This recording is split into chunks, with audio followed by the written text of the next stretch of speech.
thematic contents and things like that. But if I'm seeing an author, and there's plenty of good examples out there in the social media sphere at the moment. But if I see an author who's, being funny or witty or something like that, and kind of showing off a bit about what they do, even, where they've been in the day, pets, family, that sort of thing, it's easier to connect to, even on a psychological level, because you are seeing a person, and you're not seeing the product necessarily straight away. And it's harder on a personal level, on a human level, to connect with a product, even though we might know there is going to be obviously characters and storylines and emotions to get involved in with the book. It's easier to gauge someone as a person, even through social media, a lot quicker. Even though people don't have like reviews and things and stuff like that. So you can get a very good sense of a person. And often that is something for me, and I know for a lot of other readers as well, actually sells a book or enables a follow or gets people curious. Great example of that recently is something, RJ Barker. He's funny as on Twitter and Facebook. And I actually saw him release the books almost at the same time. But since then, had I not, seen what books he's been publishing, I would have been, straight onto the wish list, with the entire series straight away. And that was, purely down to just a personality. And again, with, Josiah and things like that, he really stood out, just for being an absolute, as we'd say back in England, like solid gold chap on Twitter. Friendly as hell. He was always, helping people out. Very, again, funny, witty. And that, to be honest, actually gave me a flavor for what he was writing as well, because he's kind of putting that forward in a brand. And so I think he's a great example of, how you can really get used to the personality of someone. And then you read the book and it's almost like reading, an 80,000 word long tweet from Josiah with all the care and the funniness and wittiness that he put into each and every single tweet. So that sort of thing, I think is really important. So I always recommend, just thinking about whether you have that personality that could be, a product in itself, whether again, it comes back to the question of whether you're comfortable on social media and whether that suits you. And, don't be afraid to actually say, no, it doesn't suit me. I don't want to get my personality out. And so that balance would be more product based than, personality based. A lot of people, are almost kind of the other way. They will show a lot of their personality and what they get up to on daily life. And they go, oh, yeah, I write books. Here's one, and that sort of thing. So, yeah, it would suit you, but I think personality could be a very, very strong driving factor behind sales and behind follows and behind a subscription to a person. What do you think? What is the difference for self-published and traditional published authors for using social media? I think for self-published authors, using social media is more crucial, I think, because they have to sell their own books. A little bit, and the traditional published authors, they have a publishing house, marketing behind them. So what are the differences? Yeah, I think the first thing to think about when you're a self-published author is the fact that, you never really publish alone, because you should have created a professional team behind you, editors, cover designers, that sort of thing. You should have built your team. So the idea of indie publishing and self-publishing is a bit of a misnomer. But people are very aware of that now and building a professional team. But yeah, when it comes down to it, the team member who does the marketing is usually the author. But that's actually true for a lot of traditional published authors anyway, because, it's not every single author that will get a marketing team behind them from a publishing house. Depending on the publishing house as well, they can't actually spend a lot of time marketing individually each author's, purely because of the size of their catalog and things like that, or even just, the kind of level of advance, an author might get. If it's particularly a low advance and things like that, it might not come with any sort of marketing backup. So I think that's kind of a misconception that a lot of people think as well, that, once you're traditionally published and sign the deal, that's it. You don't have to do any marketing. That is, from a lot of experience and chatting to a lot of authors over the years, that's just not true for a lot of people. So I think marketing and particularly social media is equally important for both traditionally published authors and self-published authors. I'm just going to call them authors. And I think, it is important.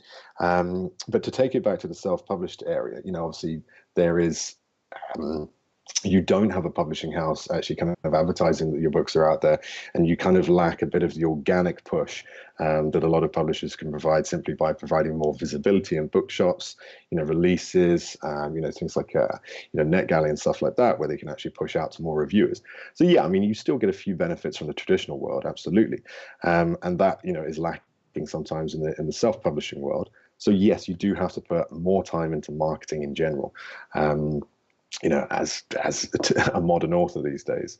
And yeah, social media is a crucial part of that, mainly because it's the way it works, basically, for me. I mean, it's fast, it's real time. I can chat to people, anywhere I want, essentially, in the world. You can't get that with mailing lists. Your website is more of, a brochure site that people interact with rather than you interacting with them, especially not on a real-time basis. You can react to people, you can start entire threads, you can go viral. So the beauty of social media when it works is incredible. And I think, that's why, we'll see both types of authors using it.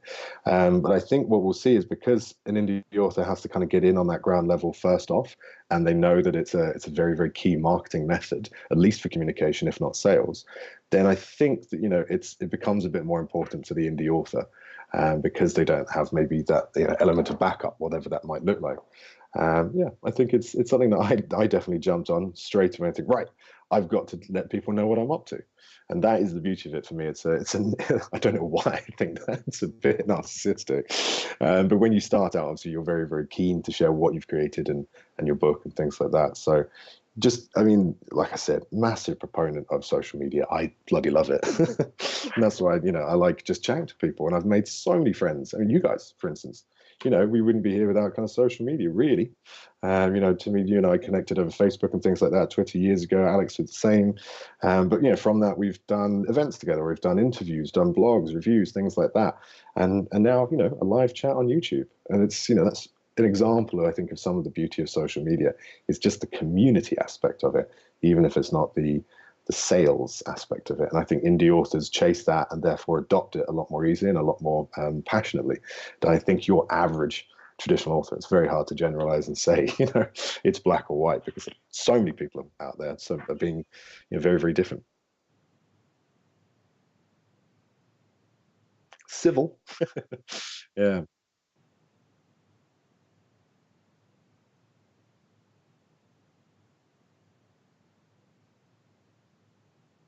Mm.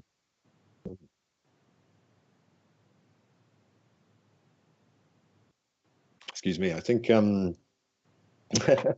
it comes down to the person as well. I'm a very civil person. So I'm always, in friend groups and things like that, if there's an argument to be had, as much as I love a good argument and a good discussion and discussion more than argument, I'd say, but as I love a good back and forth and things like that, it's not, yeah, in my personal life, I choose to break up discussions like that or try and find a solution. I'm very kind of calm and political when it comes to that. So that's essentially, I think, just has bled into my social media. So, I don't really like to be confrontational. So I keep things civil naturally. If anyone has a complaint, I'm always kind of I've worked for years in customer service before going full-time as an author. So I think that kind of helps, working on bars and in food kiosks and things like that and dealing with some just absolutely terrible people over the years. I think it just kind of installs a bit of patience. So, yeah, that's my personal kind of approach from it. But I think how does one keep things civil is just keep a level head. And it's very hard to do because obviously you've written a book and you spend maybe, up to 10 years, if not more, or, a couple of years at least writing this book and pouring all of your passion and your drive into this book. And it becomes like a child, like a little baby that if anyone were to speak badly about, you can't help naturally take it personally. So it's very important, I think, because a lot of authors we've seen, well, not a lot of authors, but we've seen a good number of authors get in trouble over the last 10 years, roughly just kind of taking on people who leave bad reviews. And that very, very rarely ever ends up in a nice situation. It normally ends up in a sticky situation. So I think it's very important to separate passion from business. And I, again, approach this as a very entrepreneurial sense. And I always think business first. That does take some training in it. It's taken me a couple of years to do it. But when I approach it, I try and, even if a review really, really antagonizes me, I just take a moment, I step back and I think, business, okay? This person has possibly paid for my book. They haven't enjoyed it. That's fair enough. I've done that. Okay. I do that all the time. Books throughout my life, and so do other people. So, yes, that person might have then gone on and cursed at you, offered zero feedback and kind of, blasted the book.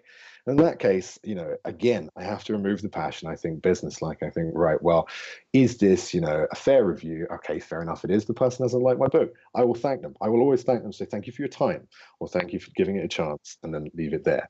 Whether that's on Goodreads, on Amazon, social media, what have you. If it's someone that is verbally and consistently, not verbally, sorry, specifically attacking me, again, have to think of the business. And do I engage with those sorts of ones? No, because you never feed the trolls. You can report things on Amazon. You can get, other fans and contacts to, maybe class the review as unhelpful on Amazon, things like that. You can chat to mods and in places like Reddit and things like that, because there are these functionalities in place in social media to stop abuse happening. Whether they work 100% of the time, whether they work very quickly is another discussion for another time. But the functions are there, so you have a way to basically sort that out.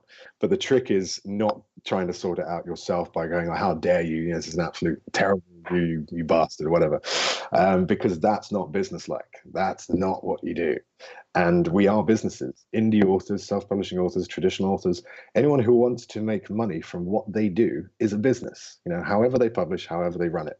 But you have to think that success comes from, thinking like a business, thinking of profit, thinking of brand image and things like that. And that's what it comes down to.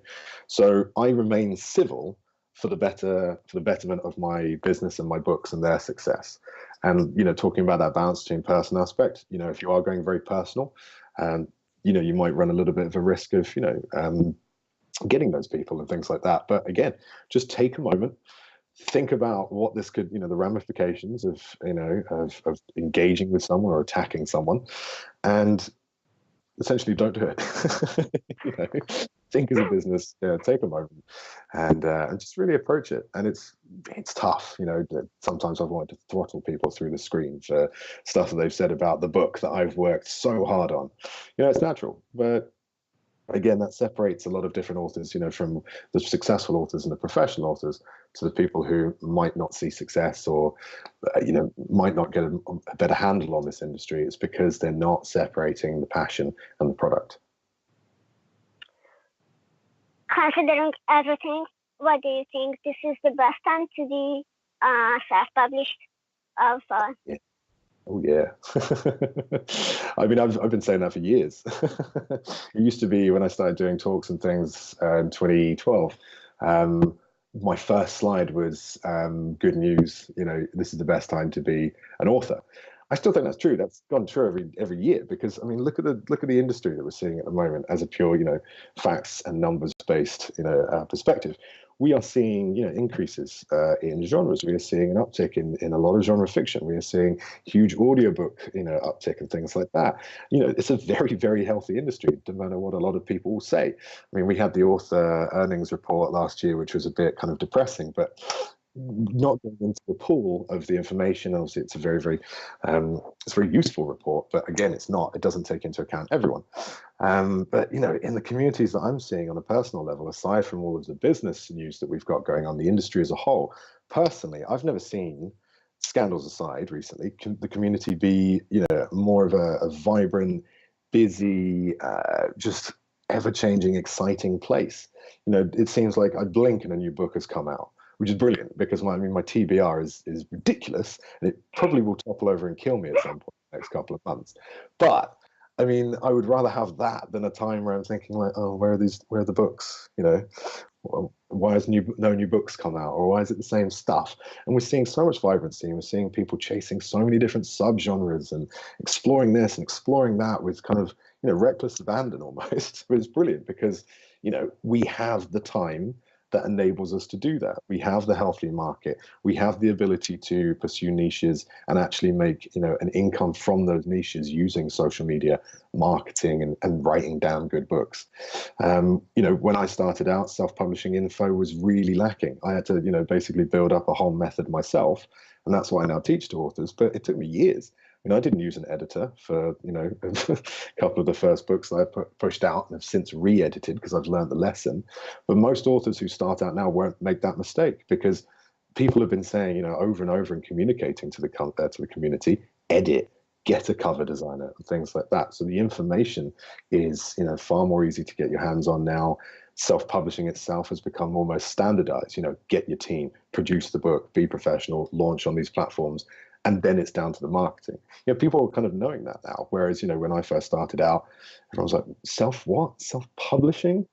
Is that vanity publishing? And they just, the idea of it wasn't really as concrete as it is now. So I think, we're just getting better and better and better. And, I suppose the argument of that, as you could say, is saturating the market, things like that. But I don't think the readers out there would agree. I think, more fiction, the better, more fantasy, the better, more sci-fi, the better. And I think, it's the reader that drives this community and this, industry as a whole, and I think, it's an amazing time for them. And that's why I think it's an amazing time for us. With the growing community and the more people who publish their books, it gets harder to stand out, to find your own fan base and your own audience. So, yeah, you have to, I guess, you have to change with the times. So how do you keep up with the trends and the changes? Yeah. Being a part of the community definitely helps as well. So, for instance, news will spread like wildfire, and indie authors, authors in general seem, very, very, well, I'd say indie authors seem a little more kind of driven to do this than a lot of the traditional authors that I've seen over the years. But again, I think that is changing. But there's a huge community of sharing and shared knowledge. And the idea of thinking, well, if I can help my fellow author, that doesn't damage me or my sales, that actually just raises us collectively as a whole, which I think is absolutely brilliant, because there are very few industries out there that actually seem to have that. It's a very competitive industry in music or in film and things like that. Whereas in the book world, we in the authors just seem to be very, very keen to be like, oh, this is how you use Facebook ads, or have you tried MailChimp, or this sort of thing. So the news will spread very, very easily to help keep people up to date. Kindle boards are a great example of that as well. And, certain changes to Amazon spreading through the industry very, very quickly so we can react to it. So that's a very, very easy way of keeping up to it, is just, keeping your finger on the pulse and making sure you're abreast of what, the rest of the authors are doing, your fellow authors are doing. Otherwise, it's it's a simple case of actually getting stuck into the platforms.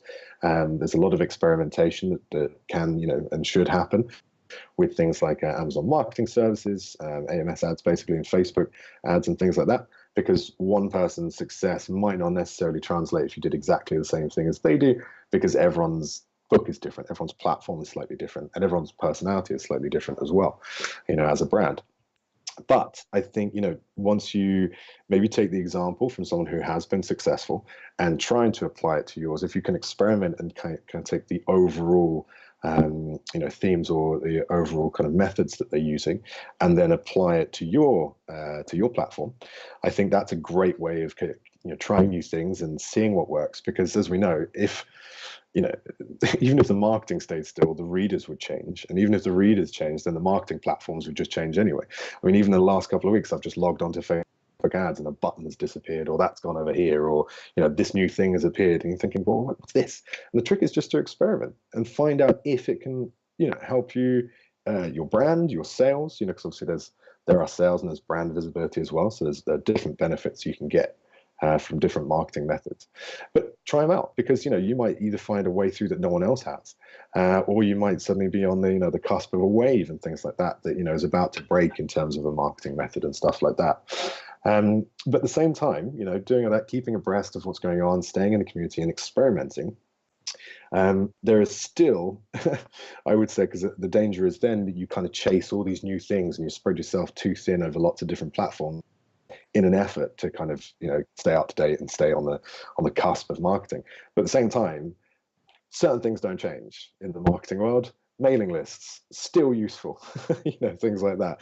So we have these, like very, very formed, very, very kind of entrenched ways of marketing that we should still be using. And I think a lot of people will forget about them. And yes, you could use those in a slightly different or new, interesting way. By all means, try and do that. But don't forget the bread and butter or the bare bones of marketing, which is, building a contact list, be that social media or email or, website visitors, whatever, being, visible, again, website and social media, and sharing content. Primarily that's your book, but then obviously it's blogs, things like, conversations like this, images, maps, loads of other stuff. Those have always been the cornerstones of marketing, and I can't see them really not being the cornerstones of marketing. So yeah, I think that's the best way of doing it is, stay abreast of what's going on, experiment, but also don't forget your bare bones and your foundation of marketing as well.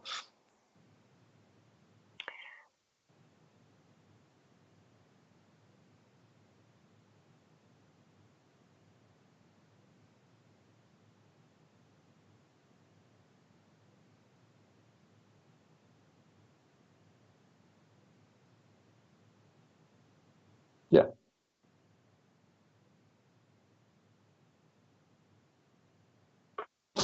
Mm,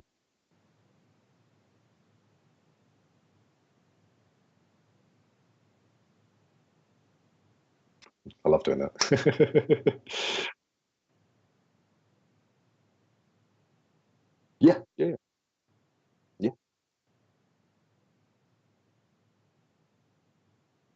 yeah. Thank you.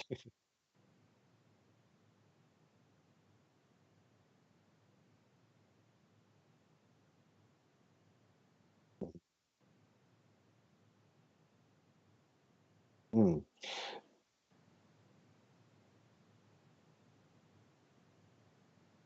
mm.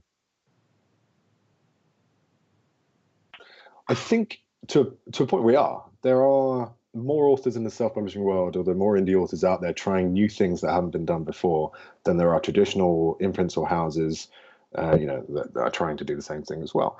So I think there's a very, very tough balance to be achieved between commercialism and pushing the envelope.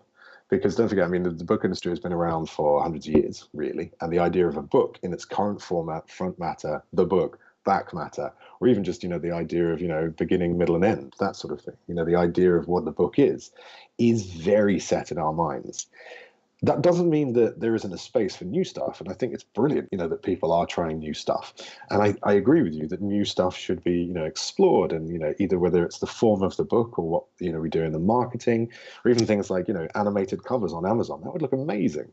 Even, I'll tell you what, I saw one on Netflix, actually, technically, and it was the new, what's his name? Bear Grylls, the new Bear Grylls thing, where you can it's a gamification where you can choose where he goes and things like that. But their cover on Netflix moves, and it's just him descending from a rope, flapping his hands, and going back up again. And it every single time I see it, I go, oh. That sort of thing. So I mean, yeah, I know that's a random example from Netflix, but I think that idea of what things should be and their original form is being kind of changed and being kind of reforged as we go. But yes, we're not seeing it on a huge blanket scale at the moment. And the reason is because commerciality still exists, and the idea of being commercial and fitting into that, into the essentially fitting into the shape of a book is very important to the reader. And a lot of readers don't want to try something new. I heard someone refer to it as the subway effect. Whereas every time you go to Subway, you normally order exactly the same sub. And if it's not exactly the same sub as the one you had last time, it's not happy. It's not a happy experience. I do the same thing. Chicken pizziola, whole grain, honey oat, whatever it is, Southwest sauce, every single time for the last 5 years. So people kind of approach the book world like that as well. People will go, I want a book like this, and I want to have the same emotional reaction, i.e. the same taste in your mouth as a Subway, as this book I had before. Maybe a few things might be slightly different, okay, but essentially they want the same emotional reaction. So that's where the commercial aspect comes in. So a lot of authors will naturally write towards what the reader wants, and for good reason, because that's essentially, I wouldn't say it's a better, is make those sorts of guarantees. But by writing commercially, you have more chance of commercial success. However, it's not to say that you can't write uncommercially and still see that success as well. And again, as we see the industry expanding out, and a lot of people diversifying, and indie authors still flooding the scene, and constantly experimenting, we will see more of this carry on. But I think there is still the element of, you want to make, if you're approaching this professionally, you want to be a professional at the end of it. So you can't write the weirdest book that has maybe upside down words on one page across 1,000 pages, even though that'd be interesting and fun, as an example off the top of my head. It might not be the bestseller because it's a little bit strange, compared to what we've had in our minds for the last 150 years of what a book is. A great book that I thought did actually push the envelopes I read recently is the Rorschach texts, as in raw shark texts. And there are pages you'll go through, and then suddenly the page will just transform into a shape, and all the text will be in a shape of a shark and things like that. And the book itself is very, very, very conceptual and very strange, but brilliant. Highly recommend it. But within the actual book itself, the beginning, the middle, and end was turned on its head and stuff, and things were different. And that was actually really refreshing and enjoyable. Is it a bestseller? I mean, it's quite popular and it sold a lot of books, but I mean, not a lot of people I know are in the SFF world, and it's outside that. But I do mention it to people, and it doesn't seem to be the one that everyone knows, So perhaps I'd have to look into it, but perhaps that hasn't achieved the commercial success because it is a little bit strange.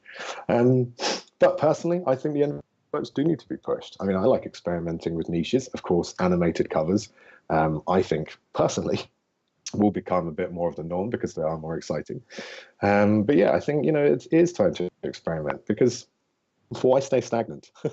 I think we are struggling to do it overnight, essentially. A lot of indie authors will be kind of experimenting, but I think the readers are, for the majority, I think for the majority expecting a certain style at the moment, and I think that will change, but not just yet. But yeah, more power to people who are experimenting, though, because I mean, why not? Like I said, now's the best time to do it, because if you get it right, the actual risk, the cost of the risk, i.e., the actual outlay and the initial spend that you have for the cover, the editor, etc., it might not be zero, but it's not absolutely huge, and you can actually take a risk without a huge amount of outlay. And you can see where that goes and learn from that.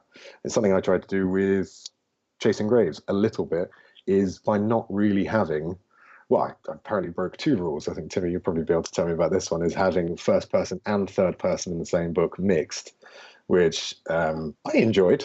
I thought it was fun. But someone was like, how dare you do this? This is against all grammar rules ever. I said, well, why not? And that was just a friend. So I tried to break that rule, and by not having more of kind of the traditional kind of story arc, the middle, the end, the denouement, etc. With that, I just wanted a whole story that did this through it. So, I mean, in little ways, personally, I'm trying to break a little bit of the status quo.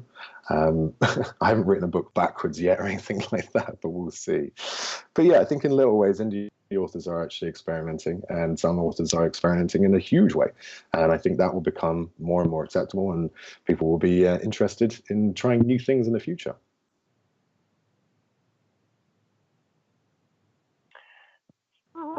Yeah.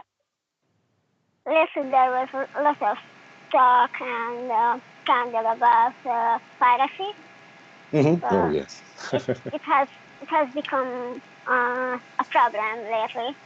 Yep. What do you think? Is there anything that we can do to stop it, or how could we stop people using piracy sites? What can be done in general? Am I allowed to swear? Yes. No, part of me wants to say fuck all, which is depressing in a way. And it's piracy has always been around. I mean, ever since we were drawing bears on cave walls, and technically, theft of an idea and things like that has always been around. You could say it's kind of human nature, but I agree with you at the moment that it's seeming incredibly prevalent, with essentially, quite a lot of books, a lot of sites popping up similar to, it's been going around recently, the ebook bike. Ugh. And it enrages me. As again, I always try and separate passion from business, but it absolutely enrages me because I've spent, like I said before, I think I actually totaled up in a tweet I did a couple of months ago when I got very angry about this. And I totaled up the amount of time that I'd spent on books in total. And, I don't charge a huge amount for my books at all, really. But it still has a worth to me, and that worth is the price I set. And for someone to just go, no, art should be free, and, art should be everywhere. People still pay for Netflix and Spotify. Not enough, in my mind, but people are still paying for that. So why should the book world, which I'm not going to get into a discussion of what is, either takes more time to produce films, music, or books, but either way, there's an inherent time and effort and cost to the author that's put in there, and they deserve to be reimbursed for it. Before I get too angry on that subject, unfortunately, a lot of people don't see that the same way. And a great example I find is is Moulin Rouge, and Baz Luhrmann got it absolutely right, where everyone, in top hats and coattails and all the essentially the patrons of the Moulin Rouge come in and they say, here we are now, entertainers. They're singing Smells Like Teen Spirit by Nirvana. And they're marching around, and essentially it's an allegory for how a lot of consumers will demand things to be free because they are the consumers. Like, we're here now, entertain us. But art shouldn't, art that takes time like that shouldn't be free. And it's, if an author sets a price, or if a musician sets a price, or a filmmaker sets a price, that is worth their time. And you should support art and things like that. And without supporting it, if I didn't get paid, I'd still be writing books, but I wouldn't be pushing them out or spending my time working as a published author to achieve it. It'd be more of a hobby and probably wouldn't see the light of day because I wouldn't be able to pay for myself, if all art was free. So I feel myself getting like, that's where I come from it. In terms of stopping it, it's difficult because as soon as you pop, let's say if like ebook bike disappeared tomorrow, either the guy who creates it or someone else would pop up with another site. And, because the internet is so vast and it can be slow to tackle things like that, it's going to be very difficult to stop it en masse, okay? Especially when you've got things like cross-jurisdiction laws and stuff like that. And it's just, people are using ebook bike, unfortunately. And it's I wouldn't say it's part and parcel because I refuse to accept that, but there's always going to be an element of thefted, stolen, unpaid for copies going out in the world. I know my books are on multiple sites like that. I've been tracking them for years and things like that. I've done cease and desists. I don't, have a hotshot lawyer or something like that to go after it, but other publishers do. And I think an amazing way of doing it would be if I know publishers are fighting it, and obviously they have legal teams doing that as well because it's their rights involved. But I think if more was done, more could always be done. And also on an individual basis as well, by maybe educating readers and things like that, and battling the kind of the prevalent concept that art should be free in the communities that think that. I think showing that and being vocal about it and showing the readers how it could actually damage authors and things like that, it needs to be talked about a bit more, and it needs to have more action put into it. Personally and individually as an author, what can you do? Digital rights management is a way of dealing with it. It's something you can add on things like on places like KDP, DRM, and Kobo, Google Play and stuff like that. So there's an element, there are steps you can take, making sure that you're not sharing kind of PDFs or Word documents or whatever, and things that can be just copied, republished and posted, by people is also another step you can take. That's difficult when you're reaching out to reviewers though and things like that. I was telling you run a reputable blog, and so there's Three Crows magazine and stuff like that. And it's just, I'm never going to be worried about sending books to people like you, but there are, someone could get in touch with me and has got in touch with me and say, oh, could you send me a review copy? I run a blog. I think, all right, where's the blog? And then the blog doesn't materialize. And so maybe an author's reader's just trying to get a free book. What if they are trying to get the PDF or the EPUB or something like that so they can upload it to a place like ebook bike? So you just need to be very careful and not keen to be throwing your books out all over the place. Obviously, giveaways and promotions are slightly different. You do take a bit of risk in there. But again, where you can, try and vet the people that you're giving your books out to, just to try and limit that. But again, someone's always going to download the book, hack the DRM, something like that, and throw it up if they wanted to. So fight it where you can, take the steps that you can, but also just try and educate people, be vocal about it. Get out there and chat about why piracy is a shit show. It's sort of swearing I'm going to do now. I knew when we got to book piracy, I would get angry. It baffles me that the persons that you show the trust by sending them the copy would go to the lengths of hacking the DRM and uploading it. Why? Is it informed by the struggling artist preconception? I mean, there is but if that's the prevalent, or if that's the kind of the I don't know, the main view we have of artists, why make them struggle more? As a consumer, I don't get that. And yes, I mean, I do enjoy getting music for cheap on Spotify and Netflix, but I do feel like I should be paying more to certain people behind them, more independent artists, people who don't have massive record labels or aren't getting $1 billion per film or whatever and things like that. So, yeah, I mean, I think it's just this, people will go to that, or will go to those lengths for the exact reason people will go to the opposite lengths of protecting themselves. It's because they believe so strongly that art should be free. And they're wrong. But they believe it so strongly. I mean, you could call that, or you could draw quite a few parallels between, stuff that's happening in the political world today. But look at it. I mean, people are so sure that a certain someone is the best person to lead a certain country ever. I'm not going to get political. Either way, yeah, people think, this political leader is the best thing that's ever happened, or, that is, and people believe things so strongly that they will go to lengths to do it. And so obviously you're going to have in a community that group of people who will just spend their days hacking DRM and uploading books because, damn it, art should be free. And what they don't realize is that they're wrong. They should try writing a book and then seeing someone being like, oh, cheers for that free book. How you getting on? How's your bank account? You'll always get the two ends of the spectrum. So it's about, I find, politely and in a business way, fighting that other side of the spectrum. So, yeah, like I said, being more vocal, but let's not attack people. Let's not, create that toxicity or, that, lack of civility that we were talking about earlier. But, be vocal, be fact-based, be straightforward about it, and do what you can do. Yeah. To wrap it up, I'd like to ask Ben and Timy, do you think there's a bright future for self-publishing? Will there more self-published authors than traditionally published authors in the future? And how does more quality await us in the future? What do you think, Timy? I'll let you say so. It's hard to say. I think there will be more self-published authors because publishing houses only contract a handful of authors.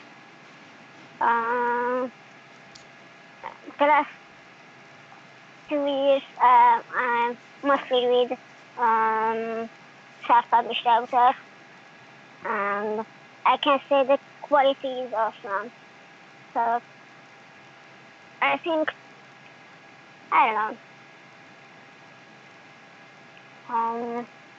I think there is a place for self-publishing, and more and more people will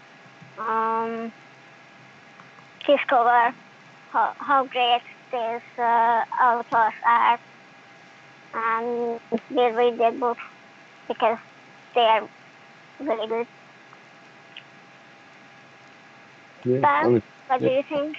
I'm inclined to agree. I mean, it's interesting. You'll always get the author who just wants to publish just to see that they can, or just to put the book out, and it's more of a it's not a be all and end all. This is my new profession that I will seek, and I will be a best-selling author. It's just an accomplishment that they want to share with the world and have it out, and you'll always get that sort of brand of author. And then on the other end of the spectrum, you have an author who is dead set on being a professional author and wants to create a business out of self-publishing. I think we will see as self-publishing has become even more standardized and things like that, and I think, more and more people are aware of self-publishing now, and how actually, relatively easy it is. I think we'll see a lot more people kind of flooding in from that side of the spectrum and just, publishing and enjoying, but also putting time and effort into their craft. And I think we'll see a lot of people actually being picked out of that who have just really put time and effort, even though it's a hobby, and will be found out to be great writers. And then hopefully, the way that the industry works and the way that people talk about books will hopefully shine a light on them. But I think what we will do is see more professional self-publishers, either authors who are putting the time and effort in to be professional, so that they are, rising above the rest. They are getting the high quality covers, spending time working on their craft, and therefore standing out from the kind of very large chunk of the industry, which is somewhere in between, where unprofessional publishing happens and people are, they want to be an author, but they don't quite figure out how or can't see how to get there. And they might not see it's the quality that's holding them back, because there's still quite a lot of those authors around. So I think we'll see a separation of those sorts of, I wouldn't say hobbyists, because I don't think it's a hobby. Well, obviously it is, but I think they're not approaching it as a hobby. We'll see basically a lot of authors who are kind of just dipping their toe in self-publishing, and then we'll see a lot of authors kind of, rising to the top and actually making more of a profession out of, or making a profession out of books and out of writing. And I think we'll see a gap in the middle, whereas if you're not really trying, or you're not putting the time in to be professional, it's not going to be worthwhile for you. And I think that's essentially what a lot of the author report actually showed, is that cream rising to the top, and a lot of people not quite getting self-publishing right, or getting the writing correct at the start, and it's just not working for them for one reason or a variety of reasons. And so they kind of throw the towel in. A lot of authors and a lot of people I've worked with have said that in the last couple of months. So it's just not working for them, I'm not going to do it. So obviously that, looking at where it's going wrong is another discussion as well. But I think that's what we'll see. More self-publishers overall, but more professional self-publishers, less of the stigma in the middle ground, as people just kind of realize that actually they haven't done it right, or they can't do it, or they're not right for it, or they might not see what they've done wrong. In any case, I think we'll see that separation on stores like Amazon in the community and stuff. And what would your advice for someone who wants to be a self-published author? What would be your single advice? Professionalism. Always that. Yeah, I feel like I should come up with a new answer. I've said it quite a lot, almost in every single time this question's ever come up. But it's true. It is so true. It's, the cover catches the eye of the person on the store or in a bookshop. Okay, so if you haven't got a good cover, you're not going to catch their eye. You're not going to communicate style, quality, genre, and things like that with your artwork. Let's say if you get a fantastic cover, but you don't get an editor. They're going to be like, "Oh, brilliant cover! What's this? Amazing! Oh, they've spelled, there's a spelling mistake in the first line or something like that," and then the enjoyment's gone. And whatever. If you get both wrong, you can't give anyone anything. So I mean, there are a lot of readers out there that they won't mind so much about quality, and it's about kind of the story, the emotional reaction, and things like that. And they'll gloss over that happily. And I love those readers, because if they do notice a mistake in my books, they're like, "Oh, cool, yeah, it's fine, doesn't matter." And not that traditionally I've seen mistakes in traditionally published books as well, and I do the same thing. I just say, it doesn't matter. Editing's tough, especially when you got like a Brandon Sanderson or George R. R. Martin or Patrick Rothfuss book, when it's like this. It's a very, very difficult job. So there are readers like that which will gloss over it, but the majority will be so inundated by the amount of books to read in this, exciting and overflowing industry that we have now, that they won't take, chances, and they will look for something that looks quality, that gets amazing reviews, that mention a single word about mistakes, and the story's not perfect, the story's incredible. So I think, if you're not doing that, you can't rest on those people, because there aren't enough of them. So professionalism down the line, just get your team together, get your publishing team together, your author, your editors, your formatters or typesetters. Get the team, get the pros that can make a professional product that you could put side by side with a traditionally published book, and the best traditionally published book, the bestseller of the last decade. And if you can put both books together and you can't tell the difference in quality or where it's come from, job done. Excellent. Then it's all about your story. And that's what every author has in common. And then, even though self-publishing has pretty much become standardized, and we're seeing a lot of success in a lot of different areas, it always comes back to the book. And I see a lot of authors who won't, will push out book after book after book, like a book a month and things like that. And yes, they've got the pro team working on the stuff and the professional covers and editors, whatever. But there's still a story. And if the story's not there, we're writers. We're not publishers or marketers, really. We are writers. We are authors. So I think, a lot of that, and that comes back to professionalism as well. Be a professional by writing a professional story. Work on your craft. Read every day.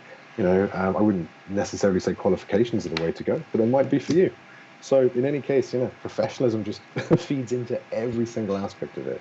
And by ticking every box and making sure you don't drop or lack any professionalism in any area, it gives you the best chance possible. And that's when it comes back to the strength of your story. So yeah, I think it puts us all on an interesting kind of level ground, level playing field when you think about it. And that's why, I don't understand why more people aren't working on their craft. Even me, I should be reading today, but I'm not. I normally spend a bit of the morning reading as well as writing. I'm like, I haven't done that today, but yeah. Instead, you're with us, and we're very grateful for it. Exactly. Yeah. Yeah. So I'll have to do it later. Sorry, Ben's fans. He's not working on his craft. He's working with us today. Yeah. No, it's been a pleasure. It's great. Thank you very much, Ben, and thank you, Timy. We've had so much fun, and Ben's new story is on Amazon, if I remember correctly, and issue 3 of Three Crows is already available on our site and on Amazon, and go enjoy it. Probably. It's great. Thank you very much, Ben. And to conclude, I'd like to say that being kinder and being professional goes a long way and helps you build a community that will lift you up. So 100%. Anyone who wants to build any relationship with an audience and with his community, just don't be an asshole and be professional. Yeah. That's the best marketing advice you can give. Don't be a dick. So thank you very much for those who are watching,